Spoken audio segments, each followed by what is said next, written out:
Good morning, lovely people. So, i-reveal ko na tong aking ginagawa sa labas. Kaya minsan, hindi ako nakakagawa ng ibang content regarding sa pagluluto, no, sa cooking. Anyway, my vlog is more of daily vlogs, no? Daily life vlog, no? Kung anong buhay na meron ako ngayon. Pero anyway, dun lang sa may mga interesadong manood ng vlogs ko, no? I am not trying to entertain anyone of the viewers, but for those who are really wanted to watch my video, welcome naman po kayo. Pero dun po sa ayaw, wag na po nating pilitin, no? So, having said na revelation ito, ito, yung previous vlog ko, kung doon sa mga nakapanood, nag-restore po ako ng gulong ng Honda, no? Ng isa kong Honda ang motor. Kasi my initial plan is buhayin siya. Although dati na po siyang gumagana at tumatakbo. Naipara ko po nung pandemic gawa kasi nang wala namang gaanong negosyo noon. Patay po ang business. So naipara, and then syempre mag-stock up po yan. For my belief lang, no? So my fear, baka po siya ay na-stock up. So we'll be having some inspection here and there. And of course, kailangan din po nating i-restore yung mga bagay-bagay na dapat nating i-restore. So, eto na nga guys. So, yan na nga guys, oh. Yung una dati, kung nakita nyo, nailagay ko na kahapon. No, napagawa ko na. So, yung ang gulong, yung pinagbihisan ng barako. No? Pinagpalit ko pwede naman. So, ayan na siya. Nagmukha na siyang neat. Pati yung hub niya, nakulayan na po yan ng violet. Kung alam niyo, tsaka yung rayos, na-sprayan na po yan ng colorless. No? Bali, papatungan natin maya yan o sooner kapag medyo may time. Patay, bumili nga ako ng materials kahapon, no? Secondly, eto na po yung isa. Yung sa panghulihan, papalitan ko po itong rim dahil medyo corroded na. Although, kung ito ay ibabapping, pwede pa, no? Ayan siya. So, bali guys, ito nga, sa pag-inspection ko, medyo maluwag yung bearing. Medyo may play siya, no? Doon sa hub. So, nagkakaroon ako ngayon ng agam-agam kung ito ba ay itutuloy ko o papa-overlap, maglago-overlap na lang tayo ito, papaturno, no?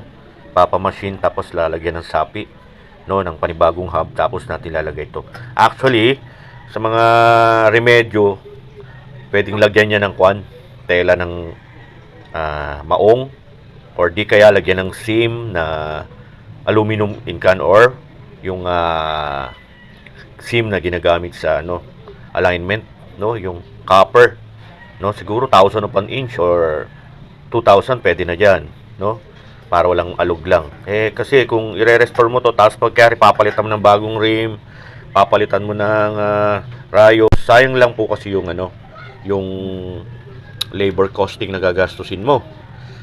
Tapos masisira lang din. Kaya sasadya mo na ako sa motorcycle shop kung magkano po ang paano nito, paturno. Pero the initial thing we gonna do is to, yun nga, kakating na natin yan. Matagal na rin po kasi nagsilbi yan.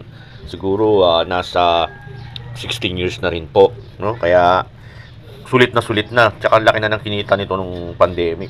Tagahakot ko ng gulay yan sa dinalop yan, no? Ayoko lang po siyang ibenta. May sentimental value na po yan. And at the same time, napakalakas po ng motor. Honda 155. Kaya kong bumuhat ng 1 toneladang sibuyas, 1,000 kg. Nabuhat niya po. Kasagsaga ng pandemic noon, kalakas po magbenta. Kaya sabi ko sulit na siya. Nabili ko to ng second hand, 50 mil dati. Siguro bawing-bawi na ako. So, yun nga, samahan niyo ako sa malit na release na to, na which is ang layunin is maghatid ng tuwa at saya, inspirasyon doon sa mga taong nalulumbay. At the same time, kapulutan po ng tinatawag na konting kaalaman, konting kuro-kuro, ganun lang. At makatulong po sa inyong maging inspirasyon. So, basically, mag-start tayo to cut it off using the grinder. Nahanda ko na yung grinder dyan. Then, ibabapping to, lilinisin. After that, we're going to bring that one. Since wala akong ball cutter, grinder na lang. Guys, ready na yung grinder. Puputulin ko na lang yan kasi kung kalasing ko pa isa-isa yan, abutin tayo ng siyam-siyam, no? Total itatapon naman yan. Pero syempre ipunin sa isang tabi para pag nag-ipon, nag-compound na po siya ng marami, pwede na po ibenta sa junk shop. Pera pa din po yun, no? I will be removing those nuts, no? Pagkayari ibabapping pati ang sprocket na yan, no?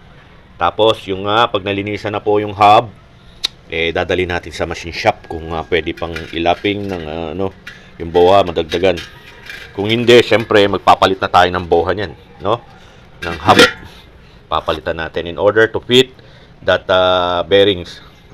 Sa pangkamot po yan, diyan po yan sa hulihan. So mangyayari po niyan, papalitan na to, yung rayos, yung hub ay mananatili kung uubrang malapit. I believe na mare-restart kasi sa machine shop yan, hindi posibleng hindi malagyan ng panibagong lapping, no? Ng reinforcement doon sa may hub. So, for time being guys, hanggang dito na lang muna. Ipapara ko muna to. At magkita-kita muna tayo mamaya ulit. Thanks for watching. See you on my next video.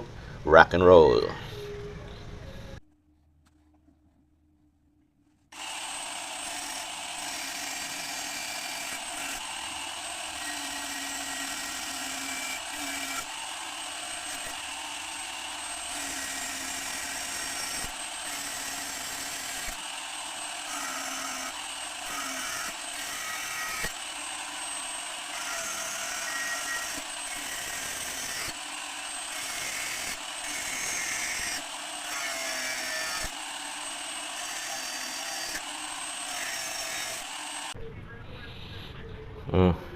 So, yun na nga guys.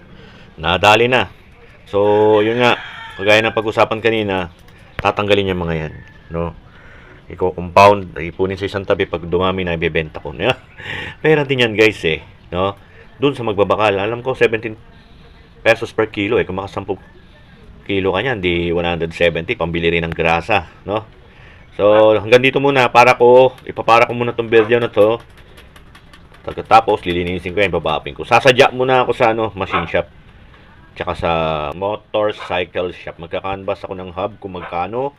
Magkakandak ako ng cost and benefit analysis. Kung bibili na lang akong bago o turno pa natin. No? Pwede pa naman paturno yan. Pagkayari, gumawa ka ng pang-extra, pang-halili. Halimbawa, magiging dalawa na yung gulong sa likod. Bali, yung isa reserva, yung isa pang gamit talaga. Para pag sira yung isa, pwede mo salpak yung isa habang nire-repair yung isa. No? Ganun na lang mangyayari niyan, panghalili. So, thanks for watching. See you on my next video. Rock and roll.